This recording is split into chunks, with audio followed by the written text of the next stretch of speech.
Bismillahirrahmanirrahim. Assalamualaikum warahmatullahi wabarakatuh. Salam sejahtera bagi kita semua. Perkenalkan, nama saya Hartini Sampai Tondok. Saya adalah salah satu mahasiswa dari Universitas Negeri Makassar, Fakultas Ilmu Keolahragaan, jurusan Penjaskesrek Keesdean. Pada kesempatan ini, saya akan memaparkan sedikit materi tentang bagaimana cara meningkatkan motivasi belajar pada siswa. Yang pertama itu motivasi, dan yang kedua belajar. Nah, motivasi sendiri itu berasal secara etimologi. Kata motivasi itu berasal dari bahasa Inggris, yaitu motivation, yang artinya daya batin atau dorongan. Kemudian motivasi itu berasal dari minat dan keinginan, sehingga motivasi adalah segala sesuatu yang mendorong atau menggerak seseorang untuk dapat bertindak melakukan sesuatu tersebut dengan tujuan tertentu. Kemudian belajar. Belajar adalah usaha untuk berubah atau perubahan. Nah, perubahan yang dimaksud adalah perubahan pada tingkah laku, keterampilan, sikap, dan pengetahuan. Kemudian adaptasi atau penyesuaian. Nah, belajar juga dapat diartikan sebagai adaptasi atau penyesuaian. Artinya, belajar merupakan suatu proses penyesuaian terhadap suatu kondisi yang terjadi. Kemudian, belajar juga dapat diartikan sebagai dari tidak tahu menjadi tahu. Kemudian, faktor-faktor yang mempengaruhi motivasi. Ada dua faktor, yaitu faktor internal dan faktor eksternal. Nah, faktor internal, di dalam faktor internal itu masih terbagi-bagi. Nah, faktor internal adalah faktor dari dalam diri individu itu sendiri. Nah, dalam faktor internal ada harga diri serta prestasi.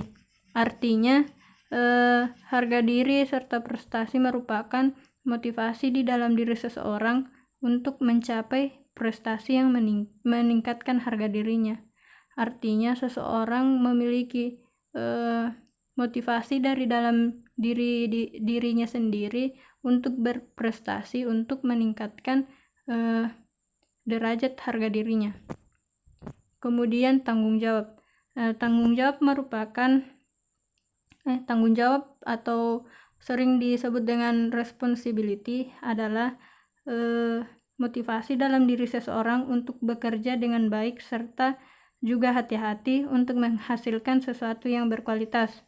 Kemudian yang berikut adalah kebutuhan dan keinginan. Nah, seperti yang kita ketahui bahwa tiap-tiap individu itu mempunyai kebutuhan dan keinginan yang berbeda-beda, sehingga individu menjadi termotivasi untuk memenuhi kebutuhan dan keinginannya. Kemudian faktor eksternal. Nah, faktor eksternal ini terbagi dalam beberapa bagian. Yang pertama itu kondisi tempat. Kondisi tempat mempengaruhi terhadap proses dalam belajar mengajar. Nah, ketika kondisi tempat yang nyaman dan terasa menarik bagi peserta didik maupun guru, maka proses mengajar dan belajar itu akan berlangsung dengan baik. Kemudian hubungan interpersonal. Hubungan interpersonal adalah hubungan antara individu dengan individu lain. Contohnya itu hubungan keluarga dan hubungan pertemanan, dan juga hubungan antara guru dan siswa. Kemudian kerjasama. Kerjasama di sini merupakan faktor eksternal untuk membangkitkan motivasi, karena dalam hal kerjasama setiap komponen-komponen atau individu-individu yang ada dalam lingkup itu harus saling bersinergi untuk saling memotivasi agar hasil yang akan didapat lebih baik. Kemudian jenis dan sifat pembelajaran. Ini adalah salah satu hal yang memotivasi bagi peserta didik dikarenakan ketika jenis dan sifat materi yang disampaikan menarik, maka peserta didik merasa termotivasi untuk belajar. Kemudian bagaimana meningkatkan motivasi belajar? Nah, ada beberapa hal yang dapat meningkatkan motivasi belajar, yaitu yang pertama persaingan atau kompetisi. Nah, dengan adanya persaingan dan kompetisi yang dilakukan dalam kelas, maka dapat memberikan motivasi tersendiri bagi para siswa. Nah, di sini tugas guru untuk memberikan persaingan yang kompetitif dan juga bersih. Nah, ketika murid merasa ada kompetisi, secara tidak langsung mereka akan termotivasi untuk ikut dalam kompetisi-kompetisi itu. Kemudian media belajar yang sesuai dan menarik. Nah, mengapa ini menjadi motivasi bagi peserta didik? Karena ketika media seperti yang kita ketahui, media belajar adalah suatu wadah di mana proses belajar dan mengajar itu dilakukan. Nah, ketika media belajar sesuai dan menarik, maka peserta didik akan merasa tertarik untuk ikut dalam pembelajaran itu. Nah, di sini juga tugas tenaga pendidik untuk melakukan modifikasi terhadap alat, bahan maupun media yang ada untuk membuat pembelajaran menjadi menarik. Kemudian ulangan dan ujian. Nah, ini menjadi motivasi karena setiap ada ulangan dan ujian, maka peserta didik akan secara tidak langsung akan belajar untuk mempersiapkan diri untuk ulangan dan ujian. Kemudian mengetahui hasil. Nah, setelah dilakukannya ujian atau ulangan, maka ada baiknya guru memberitahukan hasil dari ulangan dan ujiannya agar dijadikan sebagai motivasi. Kemudian memberikan hadiah atau hukuman. Pemberian hadiah atau hukuman itu